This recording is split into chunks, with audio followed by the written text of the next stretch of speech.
Tá no primeiro capítulo, mas tá acompanhando. Beleza, maravilha. É isso daí.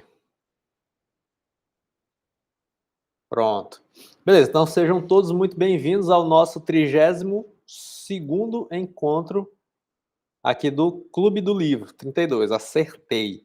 E o título, né, desse nosso 32º encontro é Afastar-se de si mesmo é um pecado. E hoje nós vamos falar do capítulo 3º da nossa leitura atual, que é o livrinho que você já está talvez careca de saber aí, que é o Demian, né? Então nós estamos fazendo a leitura do Demian. E hoje nós vamos comentar algumas coisas acerca do capítulo 3º. Então, se você está assistindo a este vídeo agora pela gravação no YouTube, se não é inscrito no canal no YouTube, se inscreva no canal, deixa o likezinho aí de boa, direitinho, qualquer coisa, comenta aqui embaixo para poder a gente interagir. Então vamos lá, deixa eu pegar aqui as minhas anotações para poder a gente falar sobre esse capítulo 3º. Certo. Então, olha só, eu vou ler aqui alguns trechos, porque eu acho importante da gente ler aqui alguns trechos, para poder a gente entender um pouquinho esse 3º capítulo. Então, vou ler o primeiro parágrafo, começar aqui lendo o primeiro parágrafo. E aí, o Emil Sinclair, que é o nosso personagem principal, ele começa assim, ó. Poderia contar muitas coisas belas, delicadas e amáveis de minha infância. Falar da aprazível segurança paterna, do carinho infantil, da vida simples e fácil num ambiente caseiro, luminoso e caro. Aqui a gente tem aquela observação que a gente tem falado nos encontros anteriores sobre essa divisão dos dois mundos, né? E da casa do pai, da casa dos pais, né? Como esse ambiente seguro, acolhedor, esse mundo claro, luminoso, ordenado, né? Então lembrem dessa dicotomia, né? A casa dos pais, ambiente claro, luminoso e ordenado, e fora da casa dos pais, um ambiente de sombra, de desordem, de caos. Então ele já começa o 3º capítulo dizendo isso, que ele poderia contar muitas coisas belas, delicadas e amáveis da infância dele, né, falando a partir desse contexto, desse mundo seguro, desse ambiente caseiro luminoso da casa do pai dele. Aí ele continua. Todavia, só me interessam os passos que tive de dar na vida para chegar a mim mesmo. Olha só que interessante, né?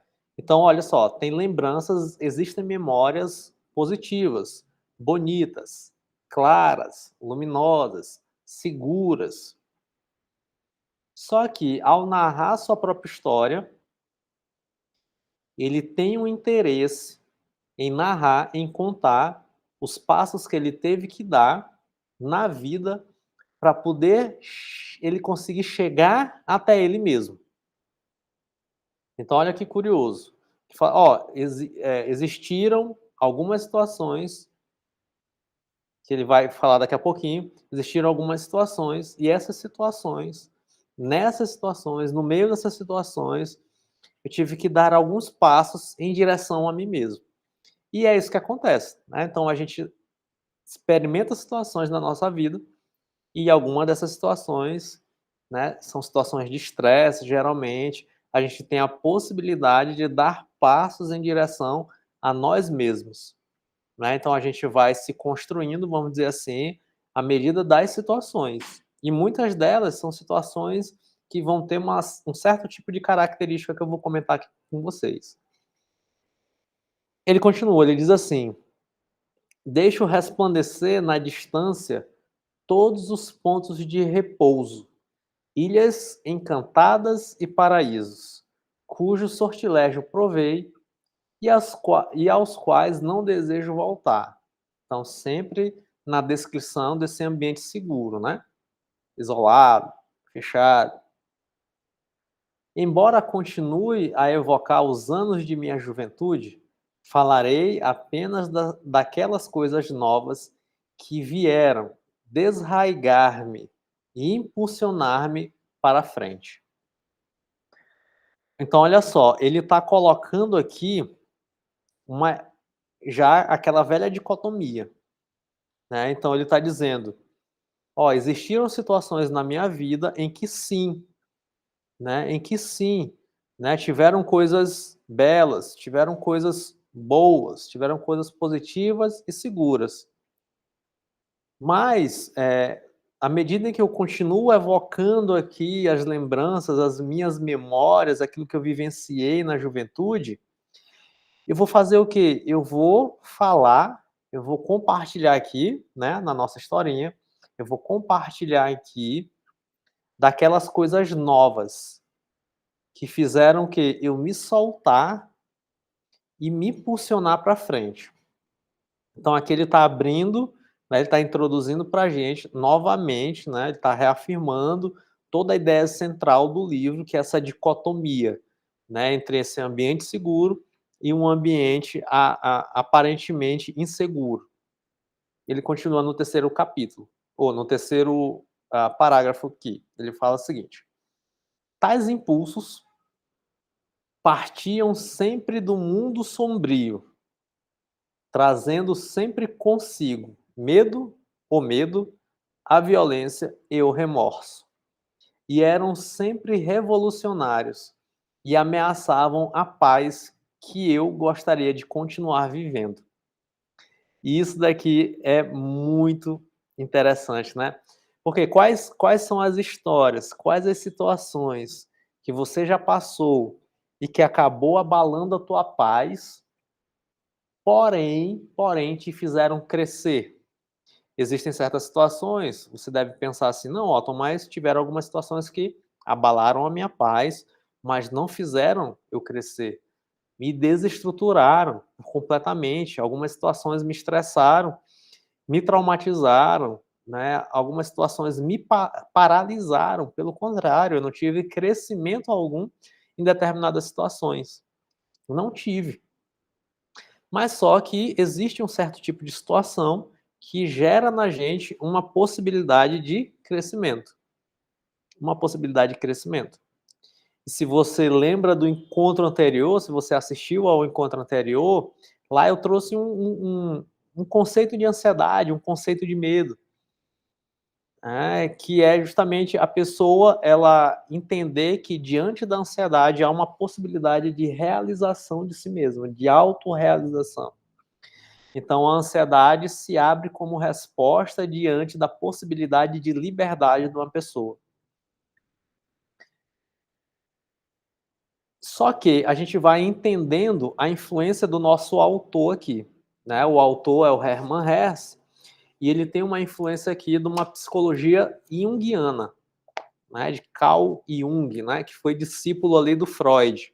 Então ele começou os seus estudos na psicologia com o Dr. Freud e tal, só que ele se desvencilhou do Freud porque ele foi entendendo que outras coisas constituíam a personalidade humana. Mas só que ele ainda entendia essa questão do consciente e inconsciente, né? Ainda entendia mais ou menos a psique e a alma humana a partir dessa lógica. Que é a lógica que a gente vai encontrar aqui no livro todinho. A gente vai encontrar muita influência do Jung. Então, essa dicotomia que o nosso narrador fala aqui, desse ambiente claro, luminoso, versus esse mundo sombrio, é justamente a dicotomia que o Jung diz que existe na nossa alma. Então, o Jung vai dizer assim, toda pessoa é constituída de luz e sombra. E o que que... E aqui vale a pena a gente fazer uma digressão um pouquinho aqui, para poder esclarecer esse conceito, né?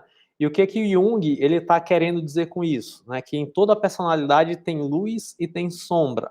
Ele está dizendo assim, ó, existem, em toda pessoa, vão existir características que ela aprova, que são conscientes e tal, e que essa pessoa aprova, porém, existirão também características em que a pessoa vai reprovar, ela vai afastar, ela vai reprimir, ela não vai querer ver. Então, em toda pessoa existe isso. Existem as suas características que ela aprova e existem as suas características que ela reprova. que, se você prestar atenção, é meio que o argumento central do nosso livro. Mundo luminoso, ou seja, as características que o Emil Sinclair aprova, e o mundo sombrio, que são as características que o Emil Sinclair reprova nele mesmo. Reprova nele mesmo. Mais para frente, na leitura, a gente vai lendo alguns diálogos e vai surgir na história uma possibilidade de um Deus que é tanto a ordem quanto caos. Tanto ordem quanto caos. Que é justamente isso, né? É uma analogia, né? Uma simbologia à nossa própria personalidade. Então, toda pessoa que deseja ser madura, que deseja ser saudável, que deseja ser estável, a priori, ela vai precisar conhecer o seu mundo sombrio e o seu mundo luminoso. E o Emil Sinclair está introduzindo a gente aqui no capítulo 3º, ele está dizendo, olha, eu vou contar situações que me fizeram eu me soltar e me impulsionar para frente. E ele continua, tais situações, tais impulsos partiam sempre do mundo sombrio. Olha só, o que ele está querendo dizer aqui? Ele está querendo dizer que todo, ou pelo menos grande parte do seu processo de amadurecimento veio à medida em que ele ia tomando consciência dessas características do seu próprio mundo sombrio. Então, à medida que ele foi amadurecendo, foi à medida que ele foi tomando consciência dessas características que ele, de maneira consciente ou inconsciente, reprimia, né, negava, não queria aceitar nele mesmo. À medida em que ele foi fazendo esse processo de integração dessas características, a partir desse processo de integração dessas características, então ele foi amadurecendo, então ele foi desenvolvendo. Então, toda vez que ele, ia para frente, ele era impulsionado para frente, então essa impulsão sempre vinha a partir desse mundo sombrio. Então, bora continuar entendendo essa analogia. Se em cada pessoa tem luz e sombra, vamos entender que, então, a totalidade dessa pessoa é luz mais sombra. Né? Estão comigo? Então, se em cada pessoa tem luz e sombra, então a totalidade, a pessoa inteira, é constituída de luz mais sombra. São as duas coisas. Então, luz mais sombra é igual a Óton. Só que qual é a treta? A treta é que, de maneira consciente, né, porque a gente vai entendendo o que é o bem moral, o que é o bem enquanto uma atitude, né, a gente vai entendendo que existem certas regras, né, existem coisas que fazem a gente evoluir, só que existem certas coisas que fazem a gente brigar, existem certas coisas que fazem a gente ficar estagnado, existem certas coisas que nos sabotam, né? Então a gente vai entendendo isso, a gente vai começando a compreender isso, noção de certo e errado, então a gente vai entendendo isso. Aqui eu não vou entrar numa discussão se esse certo e errado vem de fora ou vem de dentro, né? Ou se é objetivo ou é subjetivo, não vou entrar nesse mérito aqui, né? Mas tenta só entender essas duas características. Então a gente tem dentro da gente essa noção de que existem certas características positivas. Só que existem essas características que são negativas. E que a gente muitas vezes afasta essas características da nossa consciência. Por quê? Porque se são negativas, então na nossa cabeça vai gerar prejuízo. Então, se gera prejuízo, então eu tenho que jogar para longe esse negócio. Eu tenho que afastar. Ora, mas se eu estou afastando essa característica negativa, e se essa característica negativa faz parte de quem eu sou, eu estou afastando, portanto, eu mesmo. Não é isso? Eu estou me dividindo. Eu estou me desintegrando. Eu estou me partindo. Não é isso que acontece?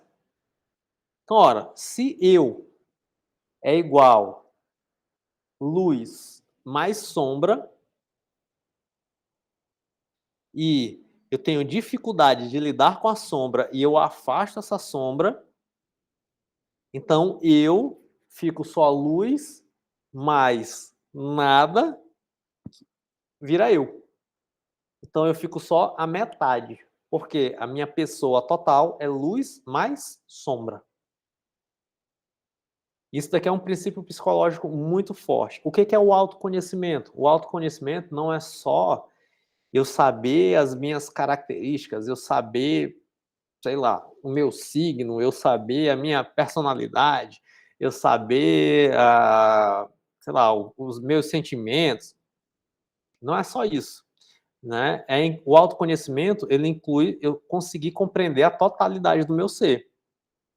Ainda que essa totalidade implique numa certa dor, numa certa angústia. Ainda que.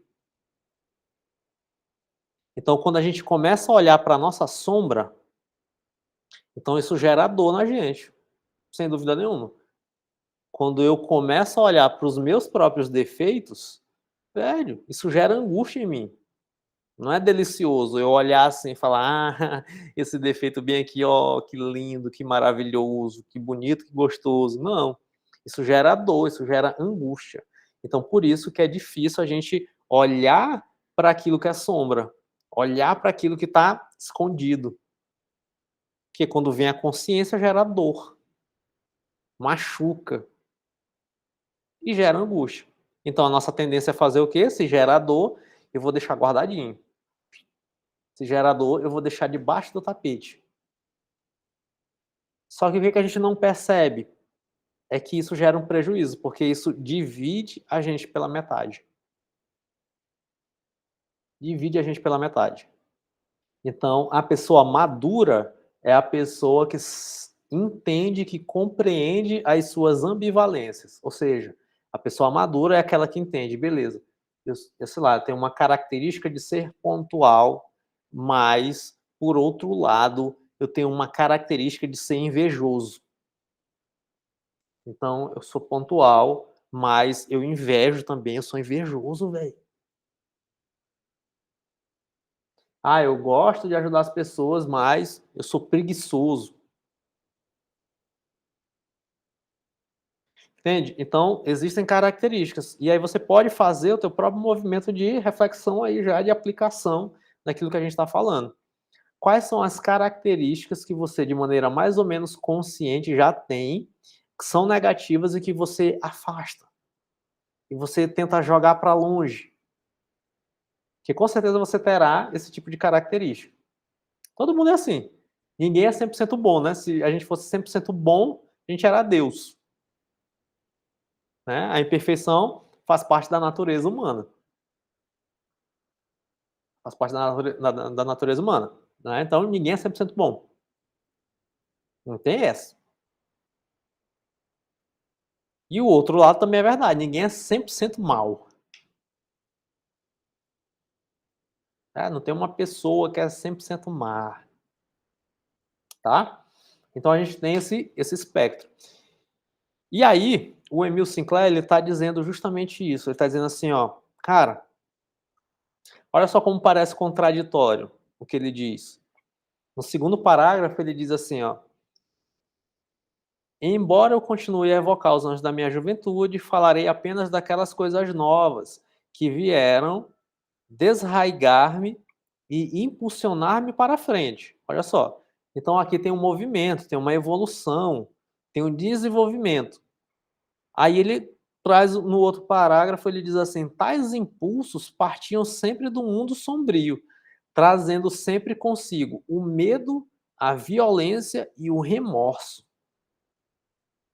Então parece contraditório, velho, como é que o medo, como é que violência e como é que remorso, né, que são características né, a priori e em essências negativas, como é que isso acabou me impulsionando para frente?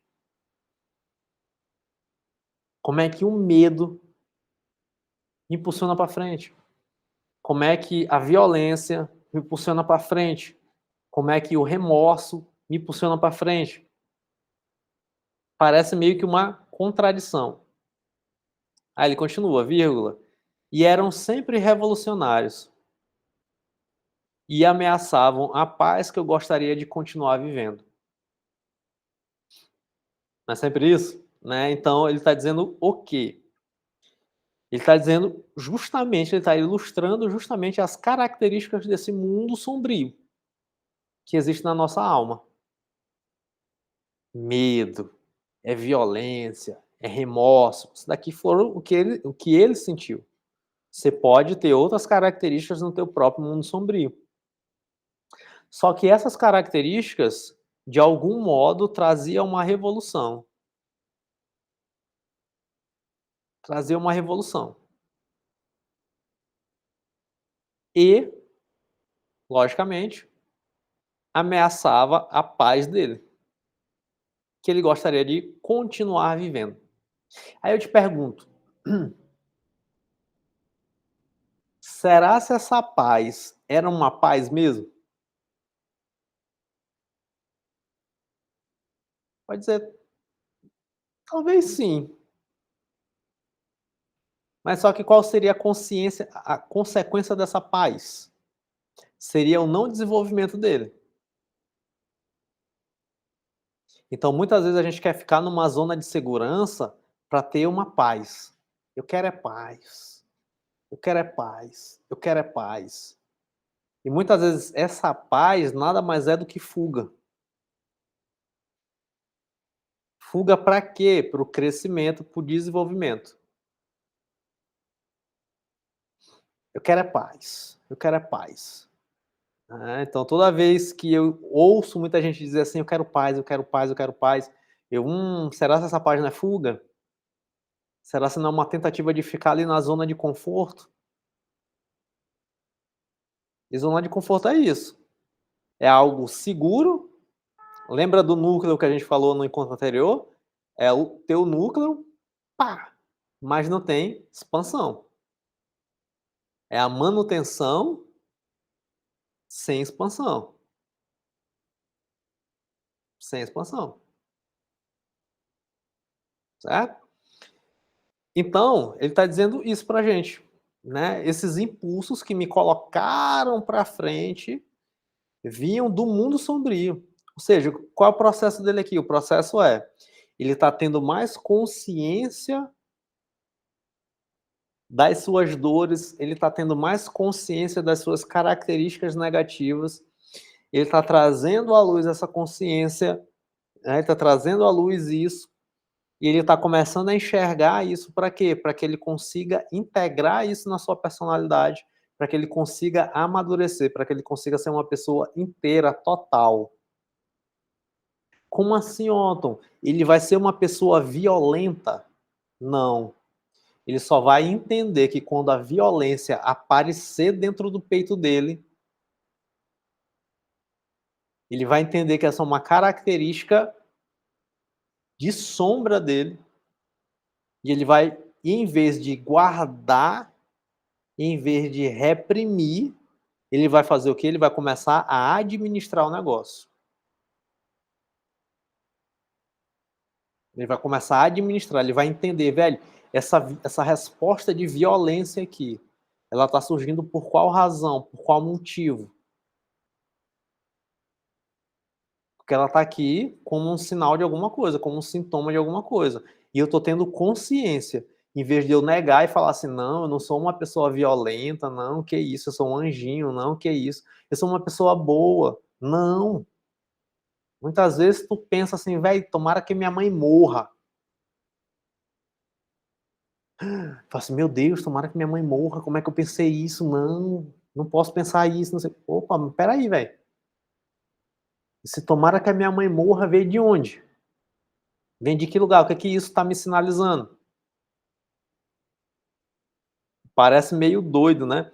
Mas, por exemplo, né, de repente é um livro que a gente pode trabalhar mais na frente, o Dom Casmurro. Lá no Dom Casmurro, eu tenho até aqui ele, agora não sei se está grifado, mas no Dom Casmurro tem um episódio em que Bentinho tá voltando para casa e ele tá ali nos seus pensamentos, né? E aí, não sei se você conhece a história, né? Qual é a história? A história é de Bentinho, que era apaixonado por Capitu, né? E aí tem um impedimento lá, tem uma treta, eles se relacionam, e aí ele não sabe se Capitu traiu ele ou não, e a mãe meio que interfere porque afastou eles e tal, né? Então tem uma treta mais ou menos assim. E aí ele tá voltando lá, né, para a cidade, e ele começa a pensar. Ele é apaixonado por Capitu, apaixonadíssimo. E ele começa a pensar que, velho, poxa, se minha mãe não tivesse me mandado para fora da cidade, cara, eu poderia estar com Capitu aqui e tal, e seria lindo, maravilhoso, né? Seria o meu romance, amor da minha vida e tal.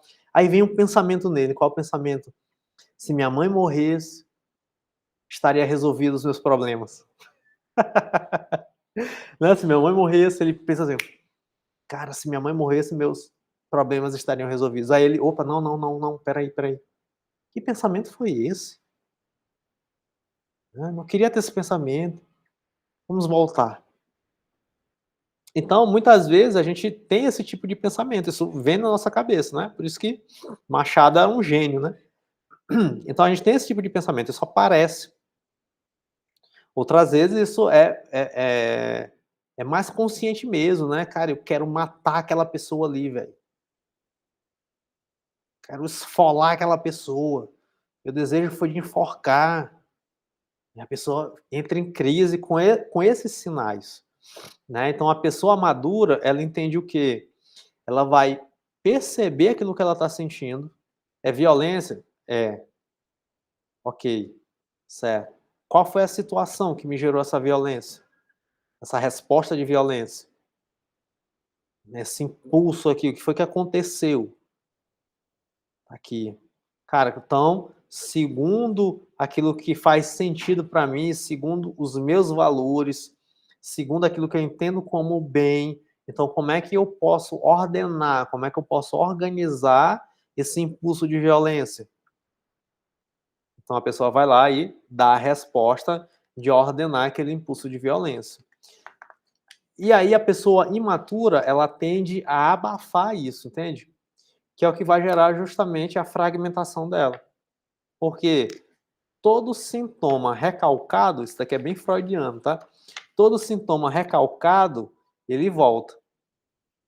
Né? Então, todo sintoma não tratado, ele acaba voltando. Então, se eu sinto muita raiva e eu não trato dessa raiva, ela volta. Olha só. Por quê? Porque se eu abafo aquilo ali, se eu não trato aquilo ali, aquilo não some. Talvez você já tenha esse tipo de experiência empírica mesmo. Experiência empírica é redundante, né? Talvez você já tenha esse tipo de vivência mesmo. Pô, eu tenho um sentimento bem aqui por fulano, ó. Ah, eu odeio fulano. Ah, não, vou deixar isso aqui de canto. De repente, daqui a pouco, aquele negócio volta. Caramba, de novo isso daqui, velho. Pô, eu odeio fulano. Ah, não, vou deixar bem aqui do canto. Daqui a pouco volta. Né? Então, o Freud ele foi muito assertivo nesse sentido. Né? De que há um retorno do recalcado. Né? Sempre vai haver. Sempre vai existir. Só que isso faz o quê? Qual é o prejuízo emocional disso? É a fragmentação da pessoa, a desintegração da pessoa.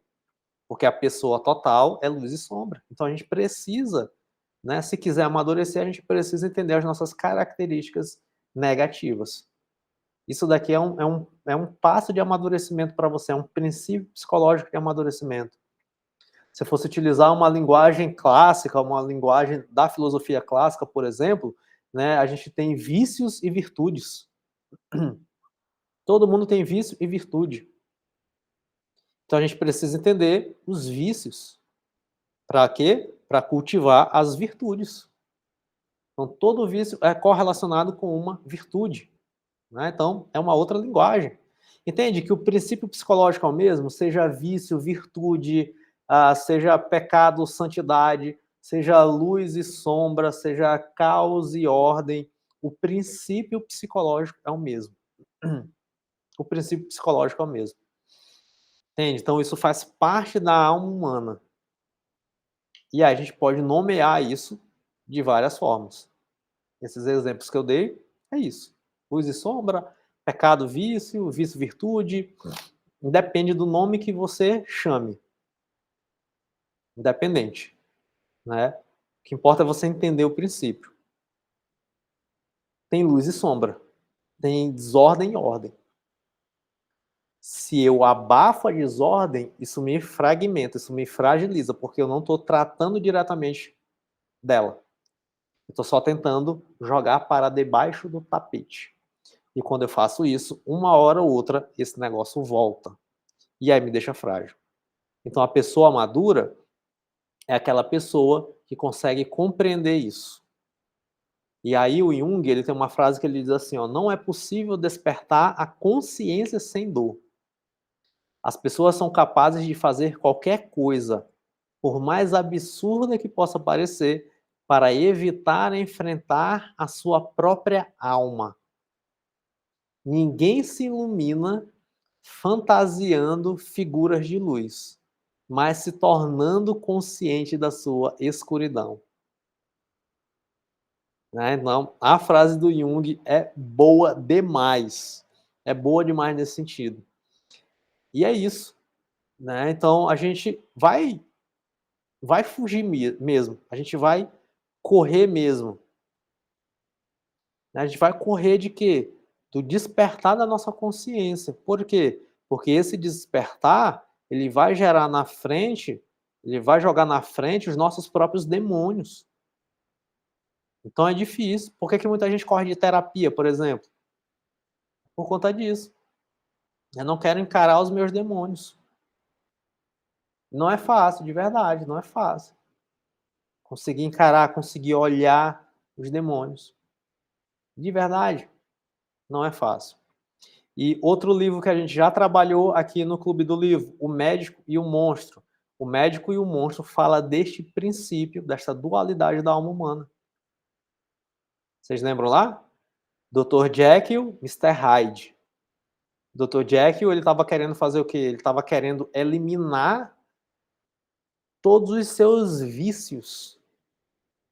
Né? Dr. Jekyll, médico, exemplo na sociedade, servia, pá, né? Aparentemente, socialmente, muito idôneo. Só que ele tinha lá dentro do peito dele o Mr. Hyde, que é um monstro. Estava lá. E qual foi a solução que o Dr. Jekyll quis trabalhar? Cara, eu vou criar uma fórmula para extirpar esse negócio da minha alma. Não foi essa a solução? Eu quero uma pílula mágica para tirar essa maldade de dentro do meu peito. Só que com isso ele se torna duas pessoas, ele se fragmenta. E aí a história vai desenrolar em cima disso. Assiste aí novamente os encontros do Médico e o Monstro. Por isso que eu trabalhei o Médico e o Monstro, que é isto. Essas imagens idealizadas que fragmentam a gente, que desintegram, na verdade, a gente. Então, o processo de amadurecimento, o processo de despertar da consciência, vai ser esse processo de você acessar essas características que geram dor, de verdade, né? Que geram angústia. Né? Então, a gente não se ilumina fantasiando a nossa luz, mas a gente se ilumina tornando consciente a sua escuridão. Tornando consciente a escuridão. E aqui parece meio tenebroso essa frase do Jung, mas é um princípio, é até um princípio metafísico, né? Porque a escuridão, na verdade, ela não tem substância nela mesma, né? A escuridão é uma ausência de luz. Né? Então, como é que a gente ilumina? É fantasiando a luz? Não. A gente ilumina, é o quê? Trazendo luz à sombra, à escuridão. trazendo luz da escuridão. Então, se você quiser crescer, se você quiser amadurecer, então isso daqui é um passo inicial. Não estou dizendo que isso daqui é a resposta final para amadurecimento nem nada. Mas um passo inicial é você começar a iluminar a tua sombra. Começar a iluminar as tuas características de sombra. Então, isso daqui é um passo inicial para poder você entrar nesse processo de amadurecimento. E o Demian, então, ele fala isso, né? Ele vai narrar aqui, ele vai contar a história, né? E ele vai contar esse embate que ele tem entre esse mundo luminoso e esse mundo sombrio, esse mundo tenebroso. E aí tem uma frasezinha aqui também que é muito bonitinha e a gente encerra com ela.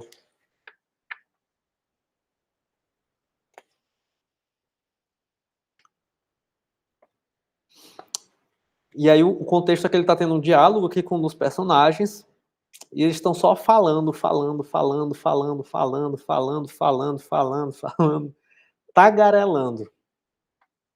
Aí o personagem vai lá e diz assim: falamos em demasia, página 77. Falamos em demasia, disse ele com gravidade desacostumada.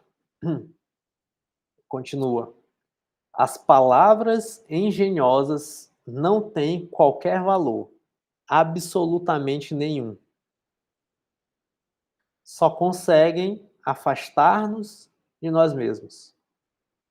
E afastar-se de si mesmo é um pecado. Isso daqui é maravilhoso, né? Então não é via palavra, né, que vai resolver muita coisa, né? Não é você falar, né? Não adianta eu mesmo falar aqui, falar,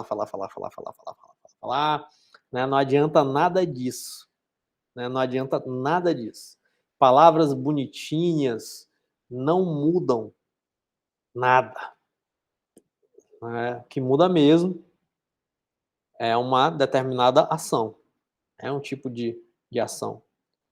Então, muitas vezes, palavras bonitinhas acabam afastando a gente da gente mesmo. E afastar-se de nós é um pecado. Então, não tem pecado maior no mundo do que a gente não alcançar quem a gente deve ser. Não tem pecado maior no mundo do que a gente não alcançar quem a gente deve ser. E aí, muitas vezes, para a gente alcançar quem a gente deve ser, a gente vai ter que fazer o quê? Olhar para a nossa sombra. Acabar olhando para a nossa sombra. E nesse despertar, teremos dor. Então, não acho que vai ser fácil, não acho que vai ser suave muitas vezes, porque não é. Porque dá trabalho. Tem que ter ali um esforço. Mas qual é a recompensa? A recompensa será você atingir a tua finalidade. Será atingir a tua finalidade. Então, é isso que o capítulo 3 nos apresenta. É esse tipo de conteúdo. E é claro, tem muita coisa aqui no capítulo 3 muito boa também, que eu não comentei, né, mas que você pode ler depois, com calma, com tranquilidade, né, que dá para extrair muita coisa boa. Esse livro aqui, ele é muito rico nisso, né? Cada frase aqui, a gente lê com calma e fica assim pensando, égua, velho, olha só o tanto de coisa que tem numa frase, né? E a gente vai grifando tudo. Olha o tanto de coisa que eu marquei aqui. Um monte. Um monte de post-it aqui, porque esse autor é muito bom. Então é isso. Afastar-se de si mesmo é o maior pecado que você pode cometer. Beleza? Então encerramos aqui mais um encontro, 50 minutinhos. Deu certinho. É isto daí. Alguém quer comentar alguma coisa, falar alguma coisa? Ou não?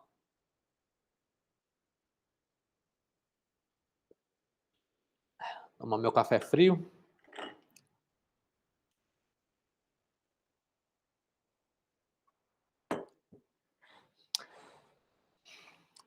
Beleza, então.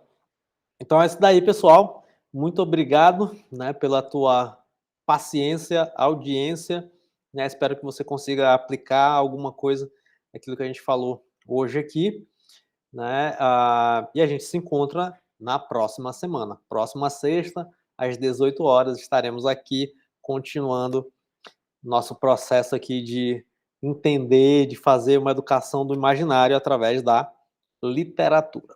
Beijinhos e até o nosso próximo encontro do Clube do Livro. Tchau, tchau.